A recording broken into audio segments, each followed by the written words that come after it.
The desert keeps its secrets with patience. Wind moves the sand grain by grain, burying what once mattered and revealing what history tried to forget. For centuries, the cliffs west of the Nile watched over the Valley of the Kings, their shadows stretching across tomb entrances, broken stones, and forgotten paths. Generations of archaeologists had already searched this place by the end of the 19th century. They mapped corridors, cataloged royal burials, and believed they understood the layout of the valley. Most thought the great discoveries were already behind them, but the desert does not follow expectations. In the winter of 1898, a small team of Egyptian workers was assigned a routine task, clearing windblown sand near the outer ridges of the valley. It was the kind of job that rarely made headlines. No one expected to find anything remarkable there. The location lay slightly outside the main cluster of known royal tombs, an area considered less promising. The morning was quiet. Tools struck sand and loose stone with a steady rhythm. Dust rose in thin clouds under the rising sun. Occasionally, someone paused to wipe sweat from their brow or adjust a cloth around their face. Then one of the workers felt his tool hit something solid. Not loose rock, not rubble, cut stone. He crouched, brushing sand aside with his hands. The shape beneath the dust was too precise to be natural, a straight edge. Then another, a flat surface. A doorway. At first, he said nothing. Hidden doorways were not unusual in the valley. Many led to robbed tombs, collapsed shafts, or unfinished chambers abandoned centuries ago. Still, the foreman was called over, and together they cleared more sand. As the lintel emerged fully into view, the men exchanged a glance. There were no inscriptions, no protective spells, no royal cartouche, just a plain doorway sealed with ancient plaster. That was the first sign something was wrong, because Egyptian royal tombs were never anonymous. Pharaohs did not build for secrecy. They built for eternity. Their names were carved into stone again and again, repeated across walls, statues, and shrines so that the universe itself would remember them. In Egyptian belief, a name spoken was a soul sustained. To bury a king without his name was unthinkable. Yet here it was a sealed tomb in the Valley of the Kings with no identity at all. The arrival of the scholars. Word of the discovery reached the British supervisor assigned to the site within hours.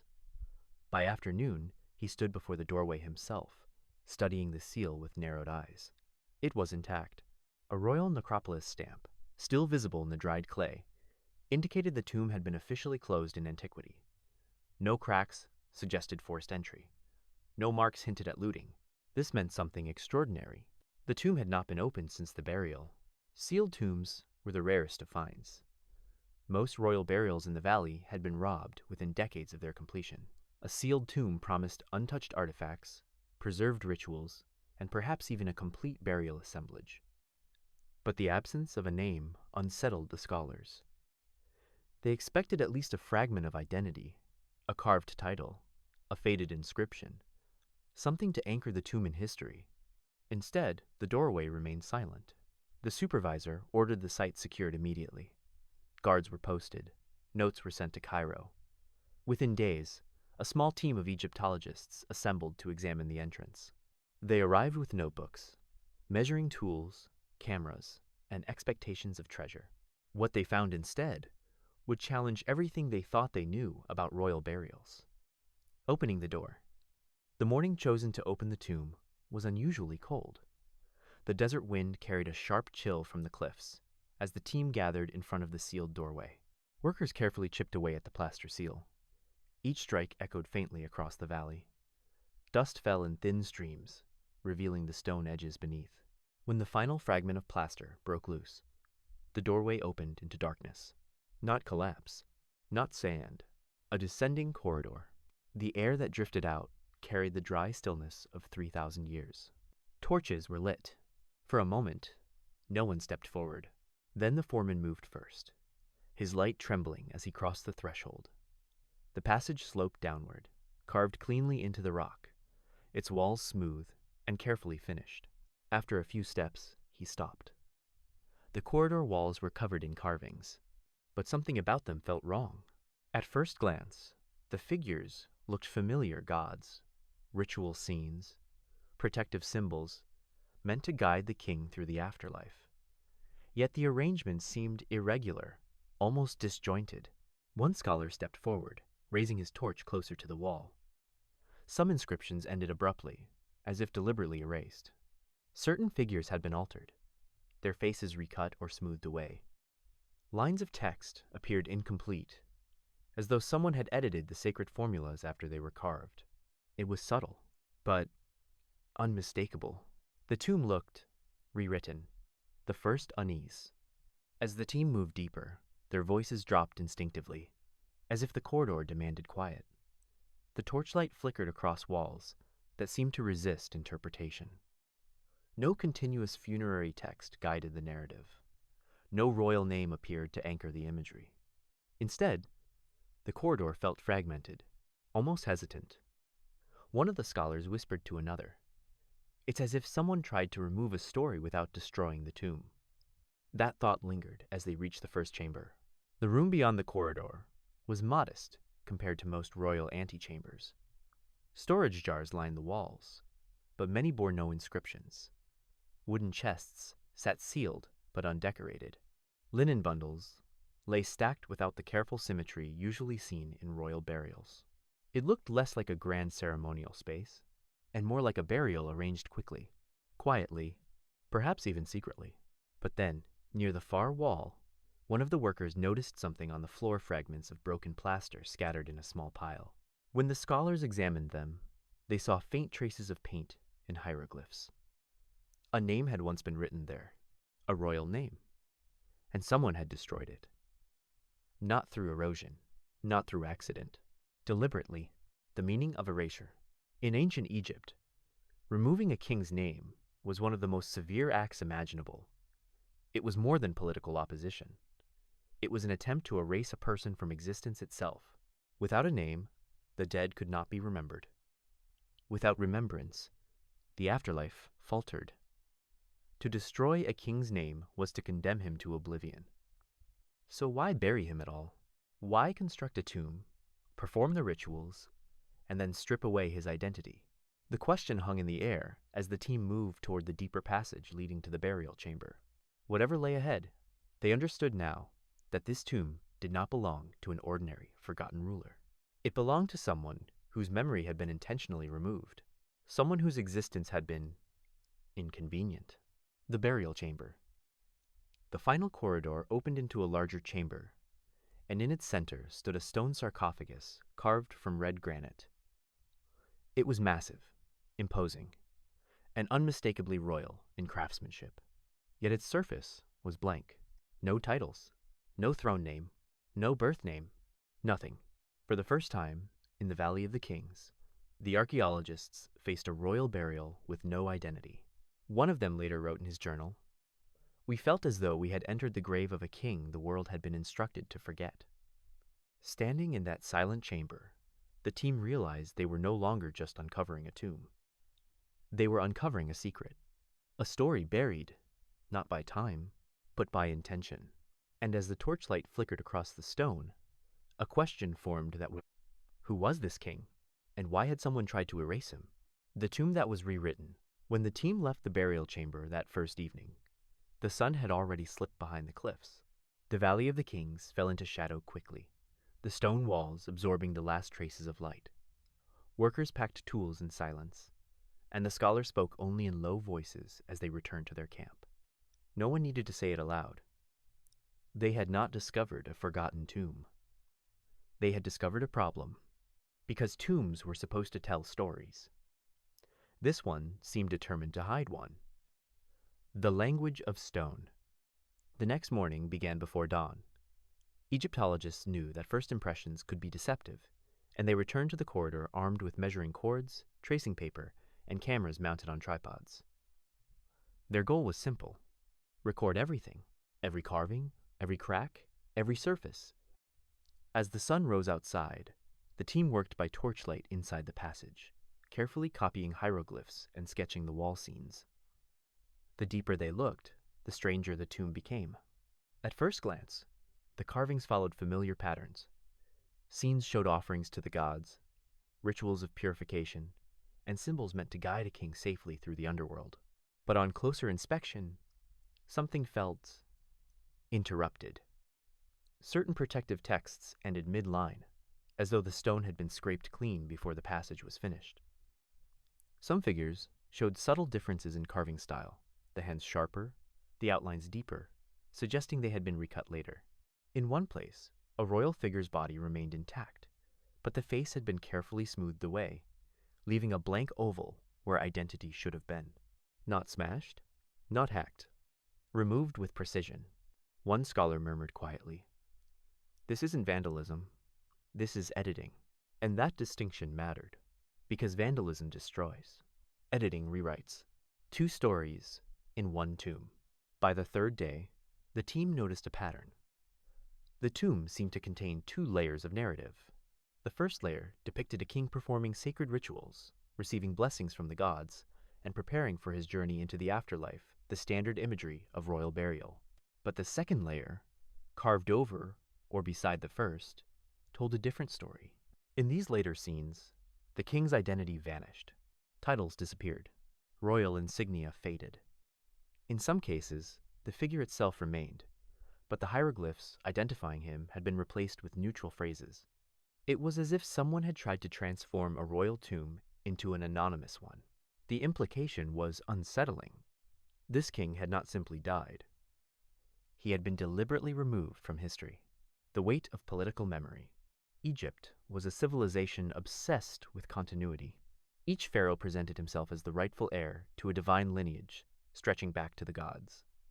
The illusion of an unbroken chain of rulers reinforced the stability of the state. To admit that a king had been overthrown or erased would undermine that illusion. So when succession crises happened, and they did, they were rarely acknowledged openly. Instead, history was adjusted. Names removed from lists. Monuments reassigned. Carvings altered. The public record smoothed until the break vanished.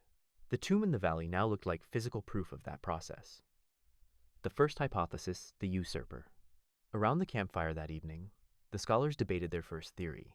Perhaps this tomb belonged to a usurper, a man who seized power briefly before being overthrown. Egypt's history contains several such figures. Some ruled only months before rivals reclaimed the throne. Later, dynasties often erased these short-lived rulers from official lists. If the man in the tomb had been one of them, the erasure made sense. He might have ruled long enough to commission a tomb, but once removed, the state ordered his name destroyed. Bury the body. Erase the memory. Let the past remain smooth. The theory fit the evidence, but it left one problem. Why not destroy the tomb entirely?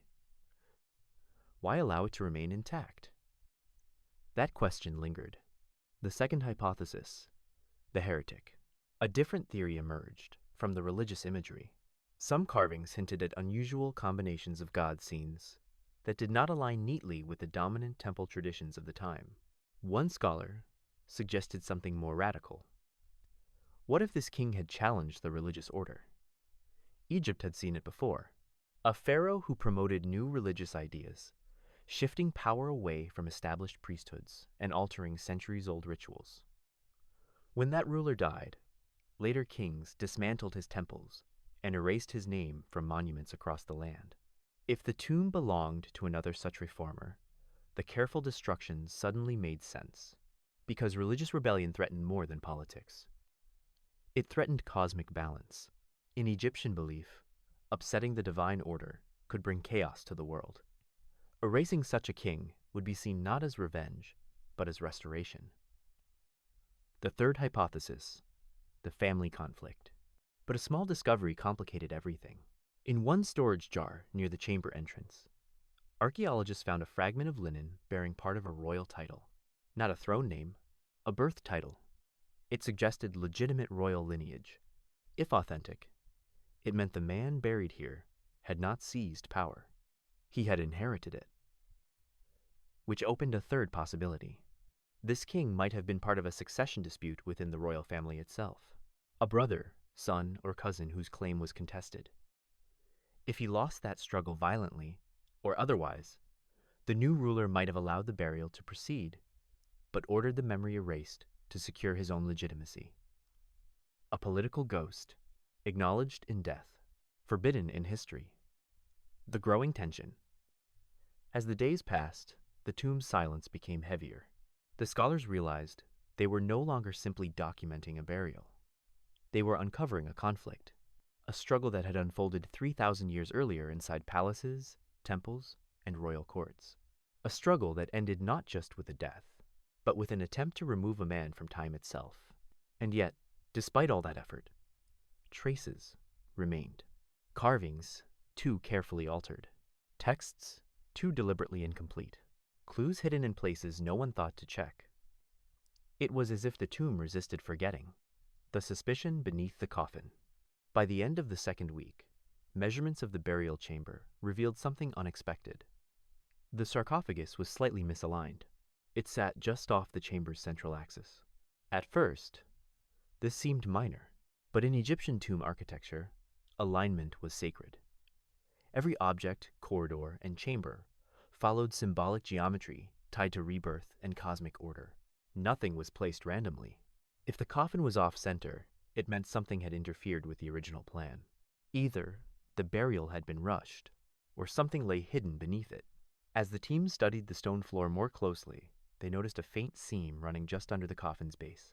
A deliberate cut, a concealed space. And suddenly, the tomb story shifted again, because hidden compartments were not part of standard royal burials. They were built to hide something someone did not want seen. And as the scholars prepared to move the massive granite lid for the first time in millennia, they sensed the tomb was about to reveal its most dangerous secret yet. The secret beneath the king. Moving a royal sarcophagus is never a casual decision. In ancient Egypt, the coffin of a king was not simply a container for a body. It was a symbolic gateway, a vessel meant to anchor the ruler's soul between worlds. Disturbing it meant interrupting a ritual designed to last forever. Even in the 19th century, the archaeologists felt that weight. They worked carefully, documenting every angle of the burial chamber before attempting to shift the stone. Measurements were taken, sketches made.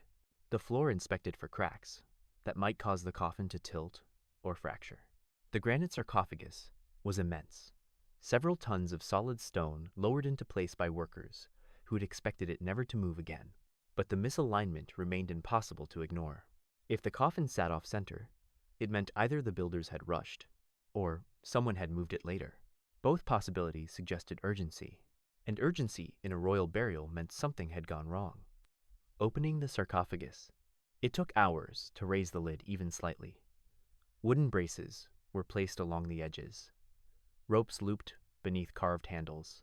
Workers strained slowly, inch by inch, until a narrow gap opened between lid and coffin. The first breath of air from inside was dry and still. 3,000 years trapped in darkness. One of the scholars leaned forward, holding a torch carefully over the opening. Inside lay a wrapped body. At first glance, nothing seemed unusual. The linen wrappings were intact, layered carefully, treated with resin in the manner reserved for high-status burials. Whoever this man had been, his body had been prepared with skill, but something was missing. There was no golden funerary mask, no jeweled pectoral, no visible amulets placed between the layers of linen. Royal mummies usually displayed symbols of kingship even through the wrapping protective charms, scarabs, or signs of divine authority. This burial looked stripped, not careless, intentionnel. It was as if someone had removed the visible signs of royalty while leaving the ritual intact. A king prepared for eternity without his crown. The gap beneath. As the scholars examined the interior edges of the coffin, one of the workers noticed something strange. A thin line ran along the base of the sarcophagus, not a crack, but a seam. Careful measurement confirmed what they suspected. The coffin did not rest directly on the chamber floor. There was a cavity beneath it. Hidden compartments were extremely rare in Egyptian royal tombs. Burial goods were stored in side rooms, not beneath the king himself. This was something different, something secret. It took days to move the sarcophagus safely aside. When the stone finally shifted, torchlight revealed a small rectangular cavity carved into the bedrock beneath it. Inside sat a wooden chest.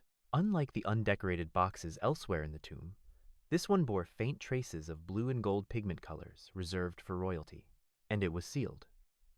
No signs of disturbance. It had waited here since the burial, opening the chest. When the lid was finally lifted, the smell of ancient resin drifted upward. Inside, several objects lay wrapped carefully in linen. Not treasure, not gold, something far more revealing. The first item unwrapped was a small stone seal. On its surface, for the first time in the entire tomb, appeared a royal name. The scholars leaned in, their torches steadying as they traced the faint hieroglyphs. The inscription was incomplete, but unmistakable. It belonged to a throne name one known only from fragmentary references in historical records, a name debated for decades. A king whose existence had never been fully confirmed. And now his seal lay hidden beneath his coffin, preserved deliberately. Someone had wanted the future to know who he was.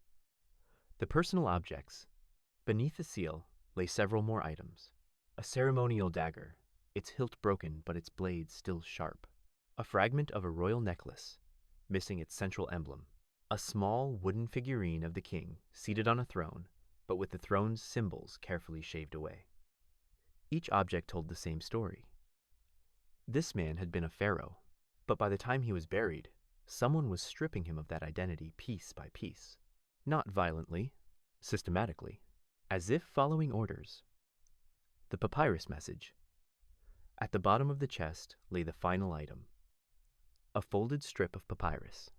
Its edges were brittle, its ink faded, but enough survived for careful reconstruction. The script was not ceremonial. It was hurried, personal. When translated, it revealed something extraordinary. It spoke of the king cast out, of those who fear his memory, and of a burial conducted in secrecy to protect the body from further desecration.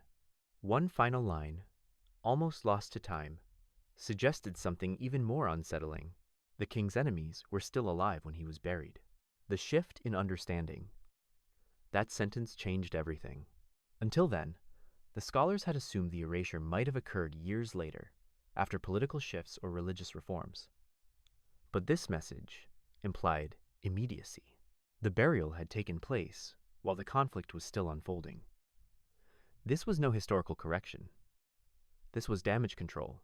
Whoever removed the king from power acted quickly, perhaps even violently, and then moved just as quickly to erase him from history. The tomb was no longer just a burial. It was evidence of a crisis, possibly a coup, possibly an assassination, a human act of defiance. But the hidden chest revealed something else too. Not everyone supported the erasure. Someone had hidden the seal. Someone had preserved the king's personal objects. Someone had written that warning. Perhaps a loyal priest, perhaps a family member, perhaps an official who knew the truth. They had risked everything to ensure the king would not vanish completely. And 3,000 years later, their act of defiance had worked. The growing suspicion. As the scholars reassembled the chest and documented its contents, one realization settled heavily in the chamber. If the king had died in the middle of a struggle, his body might still carry the marks of how that struggle ended. The next step would be examining the mummy itself, and whatever they found there would reveal whether this forgotten ruler had simply died or had been removed by force. The king who didn't die, naturally. Examining a royal mummy is never just a scientific process. Even for archaeologists trained to treat ancient remains as historical evidence, there is always a moment of hesitation, a pause before touching something that once carried power, ritual, and belief. For the ancient Egyptians, the body was not simply flesh. It was a vessel for eternity. Every wrapping, every resin layer, every amulet placed between the linen had meaning. The burial preserved not just the corpse, but the identity of the king in the afterlife. And now, after 3,000 years, that identity had been stripped away. The scholars knew that whatever they found inside the wrappings could answer the question the tomb had been whispering from the start. How had this king died? The care of the burial. The outer linen layers were opened slowly, documented piece by piece. Each fold revealed the careful work of professional embalmers. The resin coating was consistent with royal practices of the period. The wrapping technique matched that used for kings of similar status. Whoever prepared this body had followed the rituals properly. This alone was revealing. It meant the king had not been denied burial honors. Despite the erasure of his name, someone had ensured he entered the afterlife with the correct ceremonies. It suggested something complicated, a conflict between politics and belief. The man's memory might have been suppressed, but his soul had not been abandoned. That implied that even his enemies feared what might happen if the burial rites were neglected. The first sign of violence. As the wrappings were opened further, the team began examining the skull and upper body.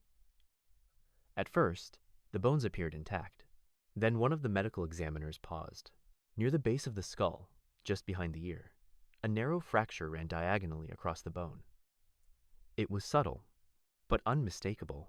The edges of the break were sharp, not crumbled as they would be from post-burial damage. The fracture showed signs of occurring while the man was still alive. A blow, delivered with force. In that moment, the room grew quiet. One of the scholars whispered, almost to himself, "That would have killed him quickly." No one argued. The tomb had already hinted at political struggle. Now, the body confirmed it.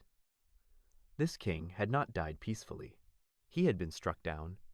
The position of the arms. Further examination revealed another detail, one less obvious, but just as telling.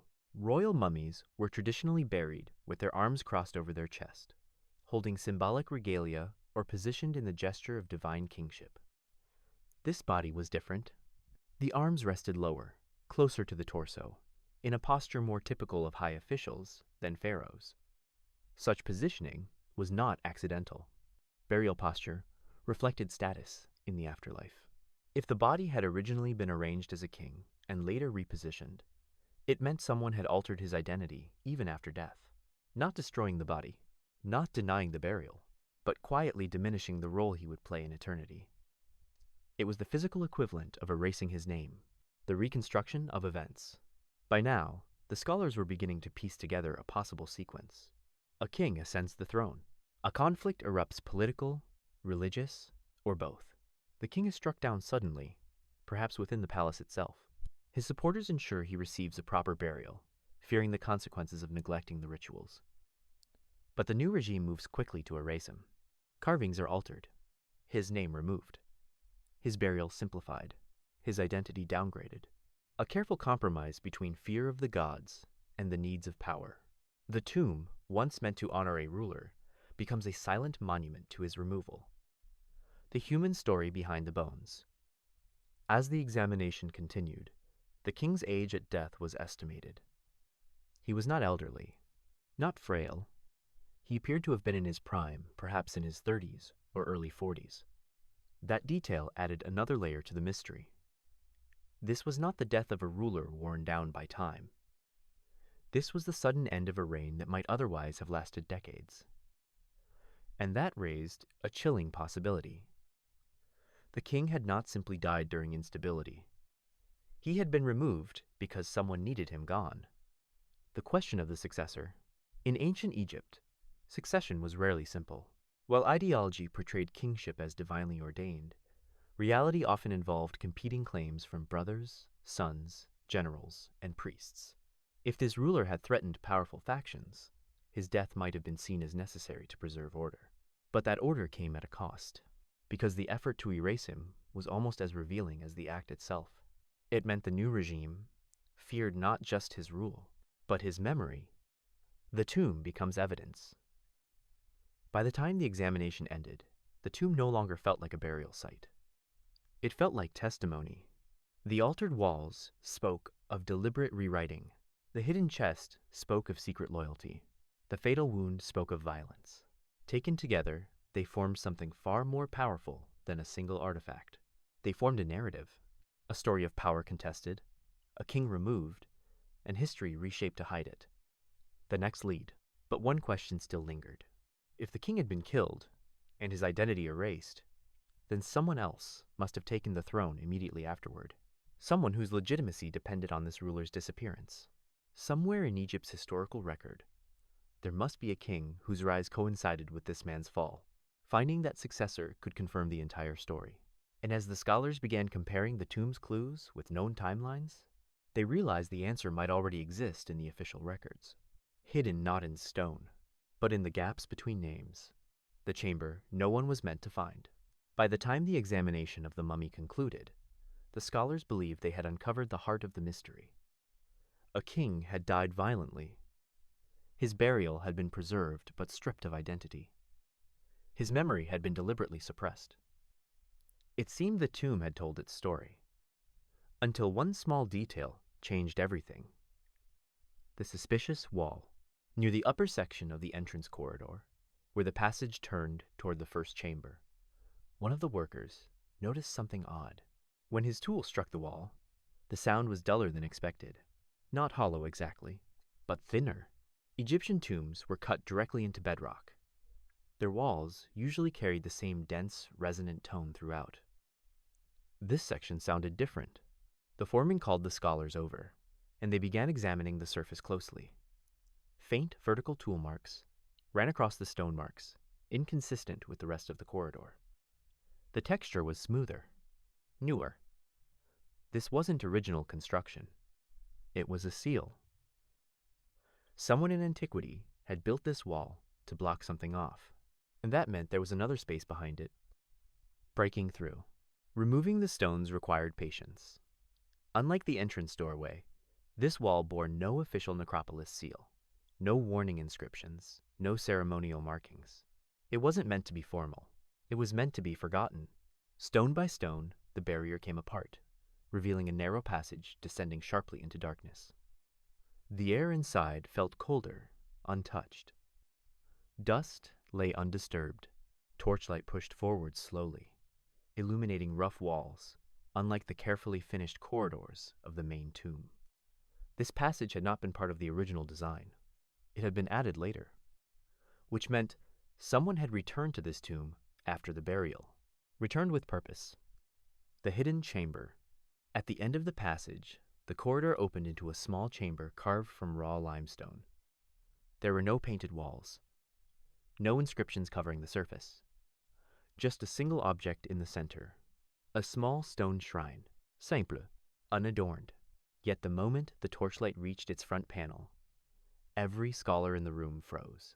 Because carved into the stone, untouched by erasure, was a royal cartouche, a full one, clear, intact, a king's name, the name revealed. For the first time since the tomb's discovery, the burial spoke without ambiguity. The hieroglyphs were carefully preserved, their lines deep and deliberate, as if whoever carved them wanted to ensure they could not be removed easily. The scholars read the name slowly, comparing its components to known records. Recognition spread through the room in stages. The throne name matched fragments long debated in historical texts, references so damaged that many historians believed they were scribal errors or misreadings.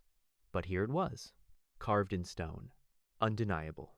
The man buried in the tomb had been a legitimate pharaoh, and his reign belonged to a turbulent, transitional period between two powerful dynasties, a moment when succession was contested and alliances shifted within the royal court. Suddenly, the tomb's strange features made sense. This was not an unknown king. This was a king whose memory had been deliberately removed from the official timeline. Why preserve the name? The presence of the shrine raised a new question.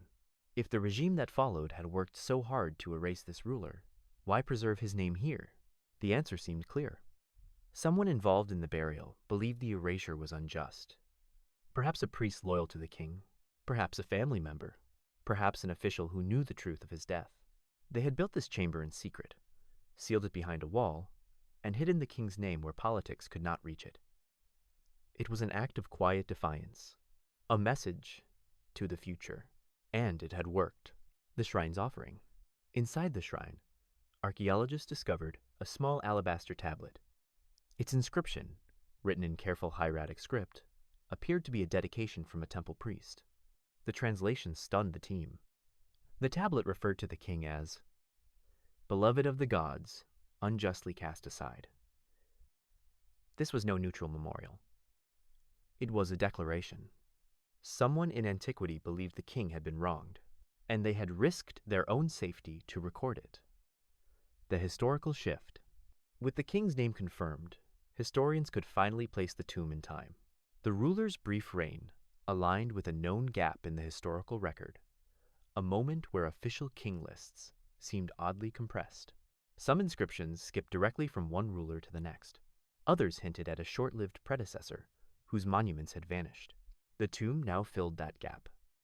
It revealed that the smooth succession taught in history books concealed a violent interruption. A king had ruled. He had fallen, and the state had tried to pretend he never existed. The turning point. The discovery transformed the tomb from a curiosity into a historical revelation. This wasn't just a forgotten burial.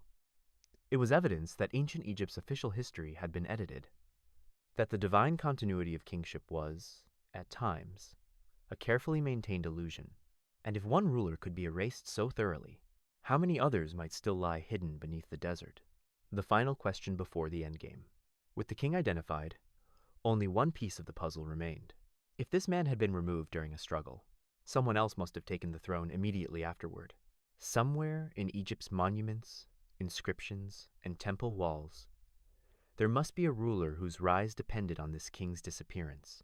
Finding that successor would reveal not just who died in this tomb, but who benefited from his death.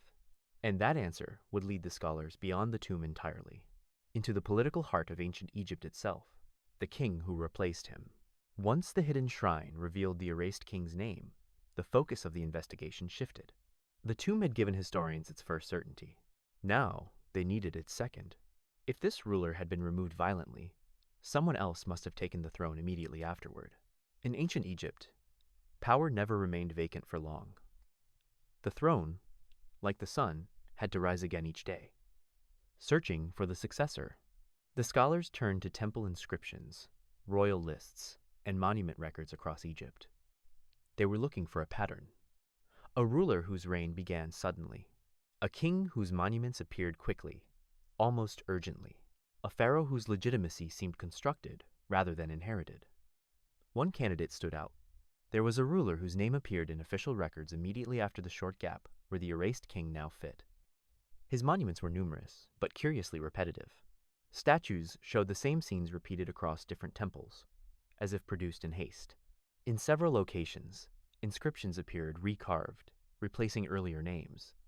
Some reliefs showed signs of modification, their original figures partially cut away before new images were added. It looked less like a peaceful succession, and more like a rapid consolidation of power, the language of restoration. More telling still were the phrases used in the successor's inscriptions. He described himself as restorer of order, chosen by the gods to correct what was broken, he who brings balance back to the two lands. Such language was common after periods of instability, but here it appeared unusually frequently, almost as if the new ruler needed to justify his claim repeatedly. He spoke of correcting unnamed mistakes of the past, of restoring temples to their proper state, of reestablishing rituals that had supposedly been neglected. He never named the predecessor directly, but the implication was clear. Something had gone wrong before he took the throne, and he claimed to have fixed it.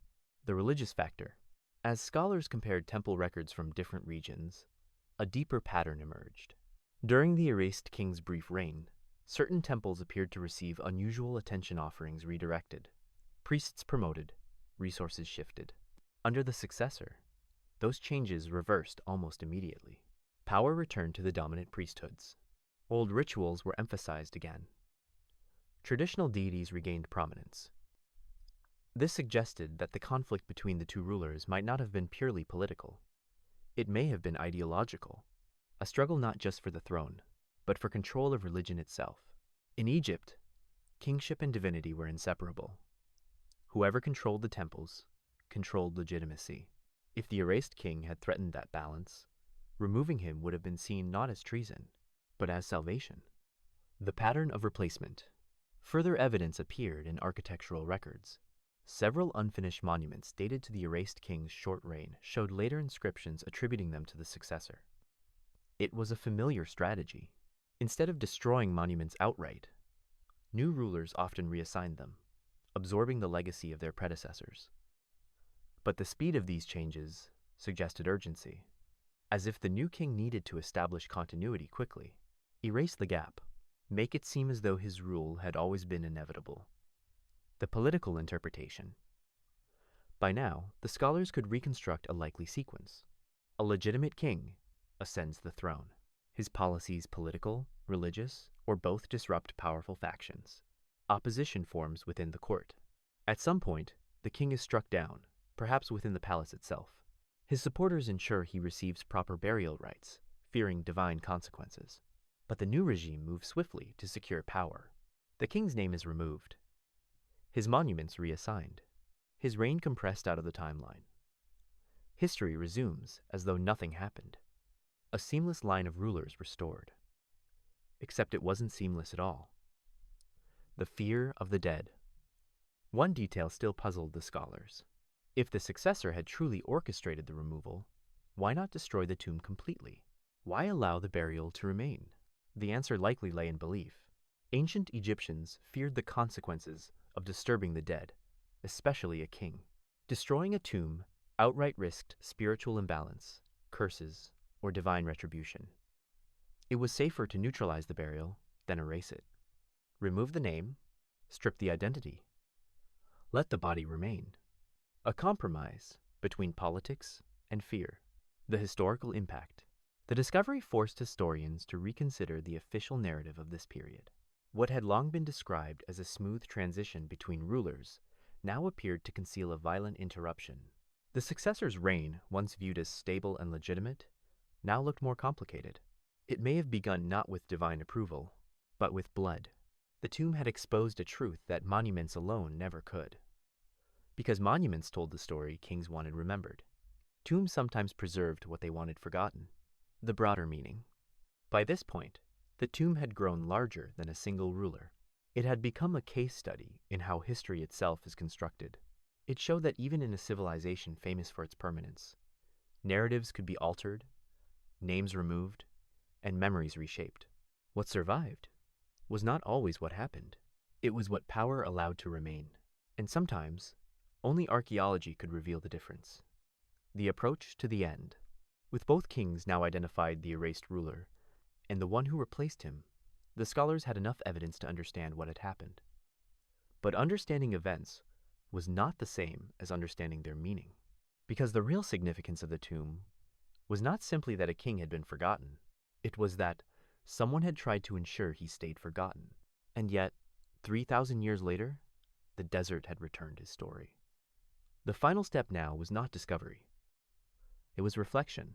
What did this tomb teach us about power, memory, and the fragile line between history and propaganda?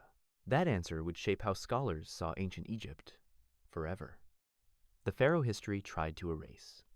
By the time the excavation reports were compiled, the tomb had already begun to change more than a timeline. It was changing assumptions. For generations, ancient Egypt had been presented as the most stable of civilizations, a kingdom defined by continuity, tradition, and divine order. Textbooks described its history as a nearly seamless succession of rulers, each inheriting power from the last in a chain stretching back to myth itself. But the tomb told a different story. It showed that beneath the polished surface of monuments and inscriptions, Egypt had known moments of uncertainty. Moments when power fractured.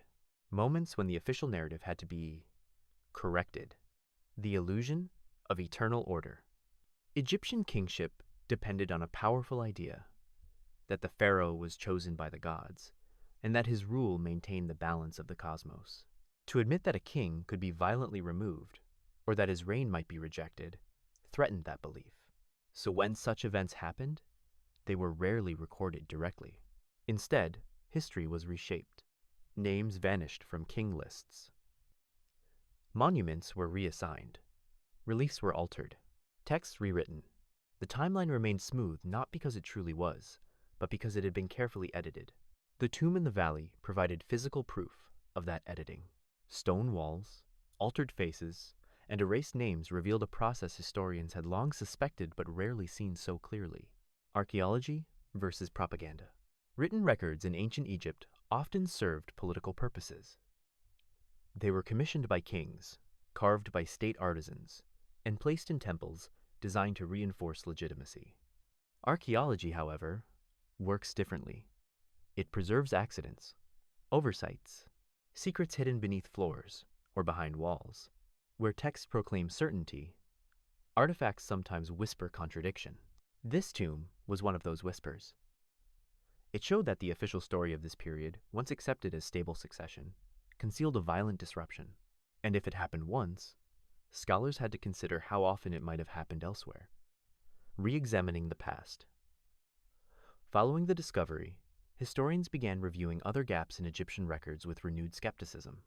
Short reigns once dismissed, as scribal errors now appeared plausible. Monuments with altered inscriptions gained new significance.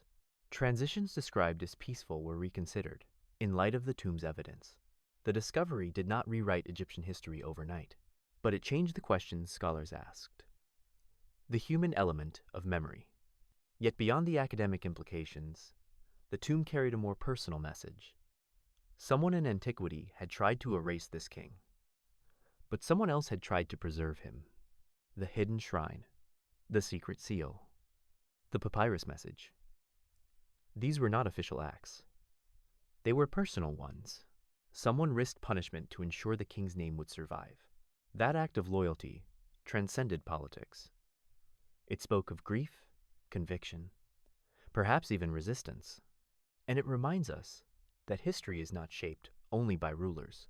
It is shaped by individuals, scribes, priests, workers, whose choices determine what survives. The fragility of truth. Standing in the burial chamber today, surrounded by silent stone, one realization becomes unavoidable. History is not a fixed record. It is a negotiation between what happened and what was remembered. The monuments above ground show what rulers wanted seen. The tomb beneath the desert shows what they hoped would never be found. Between those two lies the truth. Instead of assuming continuity, they began searching for signs of interruption. Instead of trusting monuments entirely, they compared them more closely with archaeological remains. The tomb had introduced doubt, and doubt, in historical research, often leads to deeper understanding, a broader reflection. This discovery also resonates beyond ancient Egypt. Every civilization shapes its past. Victors record events. Losers disappear. Names are celebrated or forgotten, depending on who controls the narrative. The tomb reminds us that even the most powerful states cannot control memory forever. Time, erosion, and curiosity eventually expose what was hidden. The desert does not judge. It preserves, and sometimes, centuries later, it returns what power tried to bury. Approaching the end. By now, the story of the erased pharaoh had moved beyond archaeology. It had become a meditation on power, legitimacy, and remembrance. A reminder that history is not just a sequence of dates. It is a struggle over what survives. The tomb had given scholars a name, a wound, and a hidden story. But its greatest gift was perspective, because it showed that even in a civilization obsessed with eternity, memory could still be fragile. And that fragility makes discoveries like this matter. The final step. All that remained was to step back from the details, the carvings, the bones, the inscriptions, and ask one final question. What does this tomb mean for us today? Because the story of this forgotten king is not only about ancient Egypt, it is about the enduring human effort to control the past, and the equally enduring power of time to reveal it. The tomb that remembered. The desert does not tell stories. It keeps them.